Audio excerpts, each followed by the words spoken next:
जोहार दोस्तों, सभी झारखंड वासियों का स्वागत है हमारे एक और न्यू वीडियो में। आज के वीडियो महत्वपूर्ण रहने वाला है क्लास 9 के लिए, जो क्लास 9 का आप सभी का ठीक है। और द्वार्षिक परीक्षा यानी SA1 का जो एग्जामिनेशन हुआ था 2024 1 अक्टूबर को, तो उसका देखिए आंसर की जो कि है आज चलिए आंसर की फटाफट हम लोग मिला देते हैं। हिंदी का वीडियो रहने वाला है, बहुत ही महत्वपूर्ण वीडियो।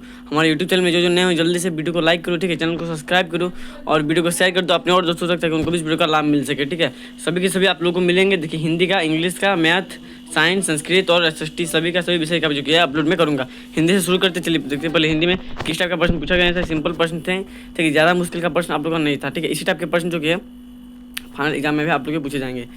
पहले तो एक गद्यांश था, उसको पढ़ने के बाद देखिए इस टाइप के प्रश्न पूछे गए थे। देखिए चलिए देखते हैं। यहाँ पे देखिए, व्यवहार को सुधारने का सर्वोत्तम समय होता है, तो ऑप्शन नंबर डी हो जाएगा पहला का, ठीक है। छात्रा अवस्था, ठीक है, छात्रा अवस्था जब आप पढ़ते लिखते हो, ठीक है, यानी एक विद्यार्थी जब आप रहते हो। उसका देखिए और क्वेश्चन नंबर 2 में यहाँ पे है कि छात्रावस्था की उपयुक्ति तुलना किससे की गई है, तो सफ़ेद चादर से, ठीक है, किससे की गई है, सफ़ेद चादर से। प्रश्न संख्या 2 का सी हो जाएगा राइट आंसर। चलिए 3 नंबर देखिए, यहाँ पे है प्राचीन काल से ही किसके महत्व को स्वीकार किया गया है, तो किसके महत्व को, तो विद्यार्थी जीवन, ठीक है, विद्यार्थी जीवन के महत्व को। ऑप्शन नंबर ए हो जिसका राइट आंसर हो जाएगा। चलिए बढ़ते हैं प्रश्न संख्या 4 की तरफ। देखिए प्रश्न संख्या 4 में प्राचीन समय में छात्रों को गुरुकुल में क्यों छोड़ा जाता था, ठीक है, क्यों छोड़ा जाता था, क्योंकि कठोर अनुशासन के लिए, ठीक है, वो उनका जो अनुशासन था, कठोर से पालन और अनुशासन के लिए। ऑप्शन नंबर ए हो जाएगा राइट आंसर 4 का। 5 नंबर का प्रश्न देखिए, यहाँ पे देखिए 4 नंबर तक आप लोग का हो गया। यहाँ पे जो है गद्यांश से पूछा गया था, अब जो कि आप लोग का काव्यांश से, देखिए काव्यांश को ध्यान पे पढ़ना था। अब काव्यांश से पूछे गए प्रश्न के उत्तर हम लोग देखते हैं। देखिए यहाँ पे है कि निम्न में से किताबें क्या नहीं हैं, तो किताबें क्या नहीं है, तो ऑप्शन नंबर बी, ठीक है, अपंग की विरोधी, ठीक है, अपंग की विरोधी किताबें नहीं हैं, बाकी तीनों हैं। चलिए प्रश्न संख्या 6 को देखते हैं। यहाँ पे देखिए प्रश्न संख्या 6 में है किताबें किसकी पहचान कराती हैं, तो ऑप्शन नंबर सी हो जाएगा इसका राइट आंसर, अच्छे और बुरे की, ठीक है, अच्छे और बुरे की पहचान कराती है कौन, किताबें। चलिए 7वां नंबर का प्रश्न देखते हैं। यहाँ पे राहों की हर मुश्किल को किताबें कैसा बना देती है, तो आसान बना देती है। कैसा बना देती है, किताबें आसान। चलिए प्रश्न संख्या 8 को देखते हैं। देखिए प्रश्न संख्या 8 में है किताबें सदा जवान, ठीक है, कैसे रहती हैं, तो कैसे रहती हैं, तो देखिए इसका राइट आंसर हो जाएगा ऑप्शन नंबर डी, ठीक है, ऑप्शन नंबर डी, यानी कि दी गई जानकारी हर पीढ़ी के लिए सदा नई होने के कारण, ठीक है। चलिए नेक्स्ट प्रश्न को देखते हैं। अब देखिए व्याकरण का था, व्याकरण खंड। देखिए सिंपल प्रश्न थे, ज़्यादा प्रश्न मुश्किल में नहीं थे, ठीक है, एकदम सिंपल प्रश्न थे। ये सब प्रश्न का उत्तर तो आप लोग को आना ही चाहिए। पहला जो है हम लोग का ग्रामर सेक्शन में क्या था, जो शब्द या शब्दांश किसी मूल शब्द के पहले जुड़कर उसके अर्थ में परिवर्तित कर देता है, उसे क्या कहते हैं, तो उसे उपसर्ग कहते हैं, ठीक है। ये उपसर्ग की परिभाषा हो गया, इसको भी आप लोग याद कर लेना है, ये हो गया उपसर्ग की परिभाषा। चलिए नेक्स्ट प्रश्न को देखते हैं। 10 नंबर का प्रश्न देखिए यहाँ पे है कि अब देखिए यहाँ पे अपसय अपायसय में कौन सा उपसर्ग है, तो अप, ठीक है, कौन सा उपसर्ग है, अप इसमें उपसर्ग है। चलिए नेक्स्ट बढ़ते हैं 11 नंबर की तरफ। यहाँ पे देखिए अचार, ठीक है, अचार शब्द में अति उपसर्ग जुड़ने पर नया शब्द बनेगा, तो अत्याचार, क्या बनेगा, अत्याचार। ऑप्शन नंबर सी इसका राइट आंसर हो जाएगा अत्याचार, ठीक है, अत्याचार।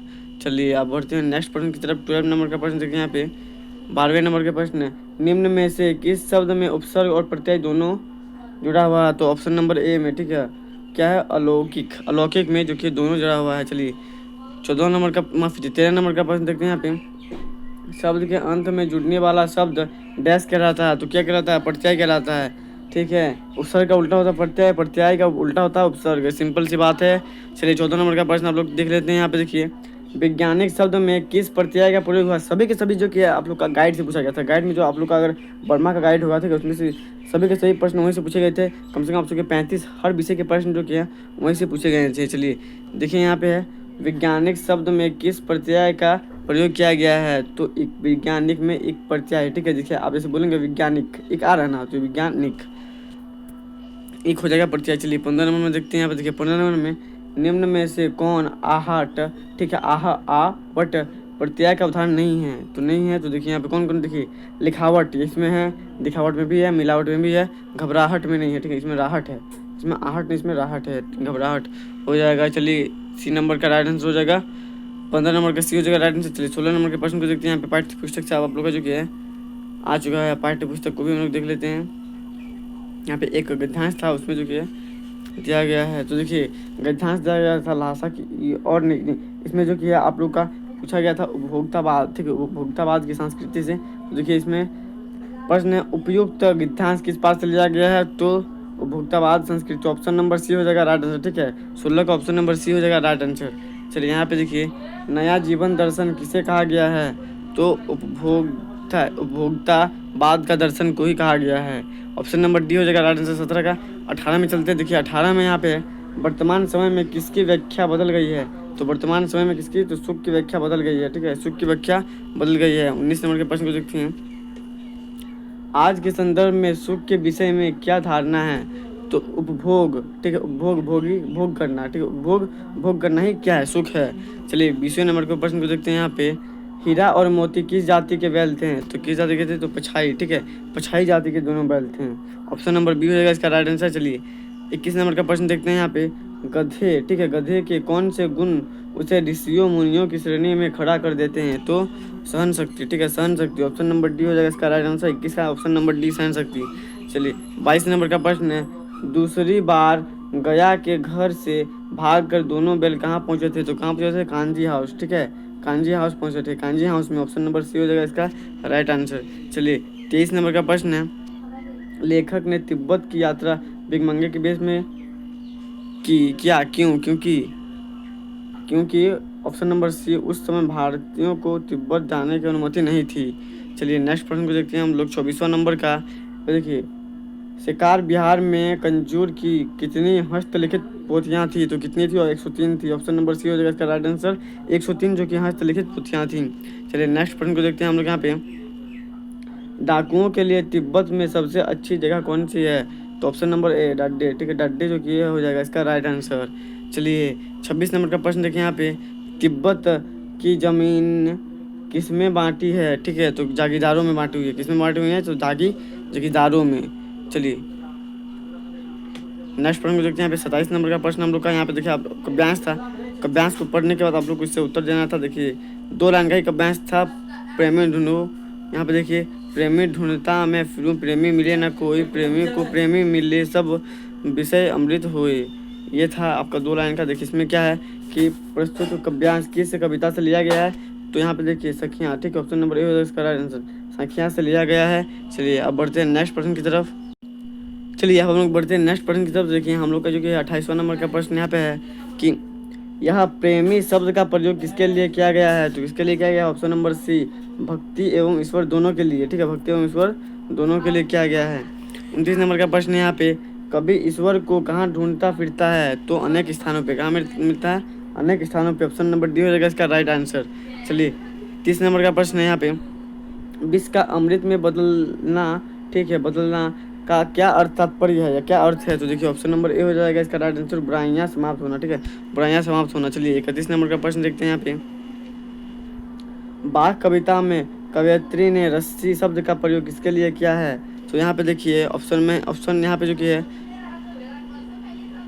यहाँ पे देखिए ऑप्शन जो यहाँ पे इसका right answer option number A जीवन के लिए, ठीक है, जीवन के लिए किया गया। लेकिन इसमें जो कि ऑप्शन पे नहीं, वो जो कि है ये मैंने पढ़ा था, तो इसमें जो कि ऑप्शन नंबर इसका ऑप्शन यहाँ पे दिया ही नहीं है, ठीक है, इसमें जो कि आप लोग का होता है कमजोर शरीर के लिए, ठीक है, तो यहाँ पे कमजोर शरीर यहाँ पे दिया ही नहीं है, तो हो सकता है कि ऑप्शन नंबर ए ही हो, लेकिन आप लोग देख लेना इस प्रश्न को, ठीक है, ऑप्शन नंबर ए इसका सही बता रहा है, लेकिन आप लोग देख लेना है। चलिए 32 नंबर का प्रश्न यहाँ पे है कि लहद किस भाषा की कवयित्री हैं, ठीक है, तो ऑप्शन नंबर डी कश्मीरी भाषा की, किस भाषा की, तो कश्मीरी भाषा की। चलिए 33 नंबर का प्रश्न यहाँ पे देखिए, साधु जन सोने के, ठीक है, साधु जन सोने के कलश की निंदा कब करते हैं, तो ऑप्शन नंबर डी है इसका राइट आंसर, जब उसमें मदिरा भरी हो, ठीक है, जब उसमें मदिरा भरा हो। चलिए अब बढ़ते हैं 34 नंबर की तरफ। 34 नंबर देखिए, कबीर ने कैसी आंधी की बात कही है, तो ज्ञान की आंधी, किसकी आंधी, ज्ञान की आंधी। चलिए नेक्स्ट प्रश्न को देखते हैं। यहाँ पे मनुष्य कब महान कहलाता है, तो ऑप्शन नंबर बी होगा इसका राइट आंसर, जब उसके कर्म ऊँचे होते हैं, ठीक है, जब उसके कर्म ऊँचे होते हैं। चलिए अब बढ़ते हैं 36 नंबर की तरफ। यहाँ पे देखिए, कबीर ने हरि का भजन क्या होकर करने को कहा, तो निष्पक्ष, ठीक है, निष्पक्ष होकर, ठीक है, निष्पक्ष होकर।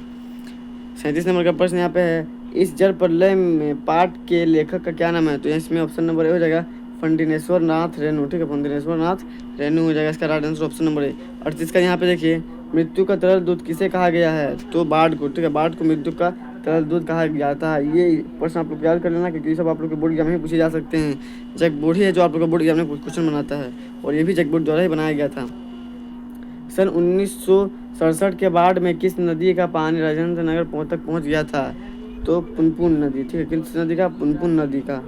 चलिए नेक्स्ट प्रश्न को देखते हैं। 40वां नंबर का हम लोग का अंतिम प्रश्न है, लेखक बाढ़ का प्रकोप देखने के लिए किसके साथ निकला था, तो अपने कवि मित्र के साथ, ठीक है, अपने कवि मित्र के साथ। ऑप्शन नंबर बी हो जाएगा इसका राइट आंसर। तो आई होप आप सभी को वीडियो अच्छा लगा। इसमें जो कि आप लोगों को 40 के 40 जो प्रश्न थे, ठीक है, सभी के सभी प्रश्न का हमने आंसर बता दिया जो आप लोग का ऐसे 1 हाफली एग्जामिनेशन हुआ, ठीक है। देखिए हाफली एग्जामिनेशन सभी स्कूलों में नहीं हुआ, केवल 400 स्कूलों में हुआ, ठीक है।